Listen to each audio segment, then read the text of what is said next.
ఎవరికి వాడు వార్నింగ్ ఇస్తున్నాడు? వాడు వార్నింగ్ ఇస్తుంది ఆ ఎంఐఎం ఎమ్మెల్యే ఎవడైతే గుండాలాగా వ్యవహరించిండో వాడు వార్నింగ్ ఇస్తుంది రాజ్యాంగానికి, వాడు వార్నింగ్ ఇస్తుంది ప్రజాస్వామ్య వ్యవస్థకు, వాడు వార్నింగ్ ఇస్తుంది చట్టాలకు, వాడు వార్నింగ్ ఇస్తుంది పోలీసులకు. ఈ సోయి ప్రభుత్వానికి ఉందా, పోలీసులకు ఉందా అని నేను అడుగుతా ఉన్నా. వాడి వాళ్ళ చట్టాలను సవాల్ చేస్తూ ఉన్నాడు నరి రోడ్డు మీద.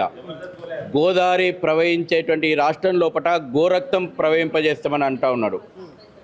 వీళ్ళ మీద చర్యలు తీసుకోవడం లోపల ప్రభుత్వం విఫలమైంది. గాంధీ భవన్ నుంచి పాలన సాగిస్తున్నామని కాంగ్రెస్ పార్టీ చెప్పుకుంటూ గాంధీ భవన్లో గాంధీ ఆత్మ క్షోభిస్తుంది.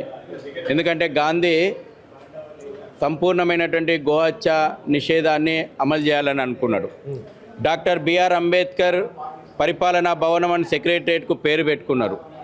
నిజంగా డాక్టర్ అంబేద్కర్ గారి ఆత్మ క్షోభిస్తుంది. ఎందుకంటే రాజ్యాంగం లోపల ఆర్టికల్ 48ను పొందుపరిచి ఈ రోజున రాష్ట్ర ప్రభుత్వాలు గో సంపదని, పశు సంపదను కాపాడాలని చెప్పి రాజ్యాంగం లోపల పొందుపరిచిండ్రు.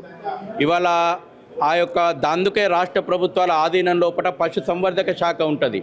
ఇవాళ పశు సంవర్ధక శాఖ పశు హత్య శాఖగా మారిపోయింది.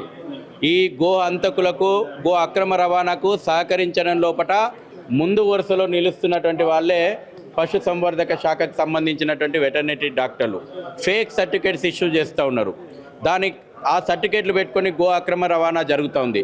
పాత పట్టణం లోపల అక్రమ గో వధశాలలు ఉన్నాయి. ఇవాళ ఈ పోలీసులకు చిత్తశుద్ధి ఉంటే, ఇవాళ సమర్థవంతమైనటువంటి పోలీసు, తెలంగాణ పోలీసు త్యాగాలు చేసినటువంటి చరిత్ర మీకుంది. దేశ రక్షణ కోసం త్యాగాలు చేసినటువంటి చరిత్ర తెలంగాణ పోలీస్ శాఖకుంది.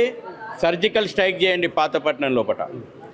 ఈరోజు కూడా ఇవాళ మనం ఇక్కడ మాట్లాడుతున్న సందర్భంలో కూడా ఎక్కడనో లోపట సందుల్లో కాదు, నడి రోడ్డు మీద వేల గోవులు కట్టేసి ఉన్నాయి. ఎందుకు కనబడతలేదు విశ్వనగరంలో 1,00,000 కెమెరాలకని నేను అడుగుతా ఉన్నా.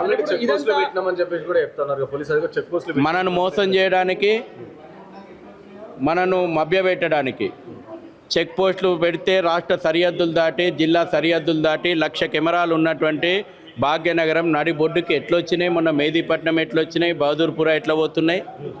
ఆకాశంలో పోతలేవు కదా, రోడ్ల మీదనే పోతున్నాయి కదా. కాబట్టి నామమాత్రంగా చెక్ పోస్టులు పెట్టి ఏదో మేము రక్షిస్తున్నామని నాటకం ఆడుతున్నది ఈ ప్రభుత్వం. ఈ నాటకాలకు ముగింపు వాళ్ళకి నిజంగా చిత్తశుద్ధితోటి పనిచేయండి. చట్టబద్ధమైనటువంటి, రాజ్యాంగబద్ధమైనటువంటి బాధ్యత మీరు నిర్వహించండి. అనేక చెక్ పోస్టుల దగ్గర మేము చూస్తున్నాం, పబ్జీ, వీడియో గేమ్లు, సోషల్ మీడియా చూసుకుంటూ కూర్చున్నారు కానిస్టేబుల్. వాళ్ళకు కూడా మేము అప్పీల్ చేస్తూ ఉన్నాం. మేము మీకు కూడా అవసరం అనుకుంటే ప్రోత్సాహకాలు అందిస్తాము. ఈ యొక్క అక్రమ రవాణాను అడ్డుకునే వస్తున్నటువంటి వెహికల్స్ను ఆపండి. వాళ్ళ మీద ప్రెజర్ ఉంది, ఆపొద్దని.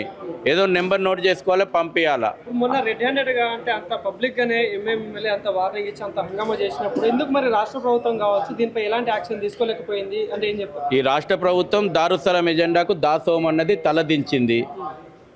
వాళ్ళ ఎజెండా నడుస్తుంది. రాష్ట్రం లోపల షరియత్లా అమలవుతుంది. భారత రాజ్యాంగం అమలైతలేదు, షరియత్లా ఇంప్లిమెంట్ అవుతుంది.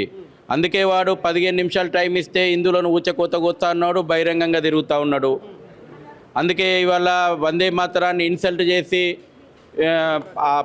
అసెంబ్లీని బైకాట్ చేసినటువంటి వాళ్ళ మీద కనీసం ఈ ప్రభుత్వాలు కానీ, మంత్రులు కానీ స్పందించలేదు, రాజకీయ పార్టీలు స్పందించలేదు. ఇవాళ నేను మంచి ప్రశ్న వేసిండ్రు. ఈ రాష్ట్రంలో ఉన్నటువంటి అన్ని రాజకీయ పార్టీలను నేను అడుగుతా ఉన్నా. అన్ని రాజకీయ పార్టీల ముందర ఒక పక్కన ఎంఐఎం రజాకార్ పార్టీ తెలంగాణలో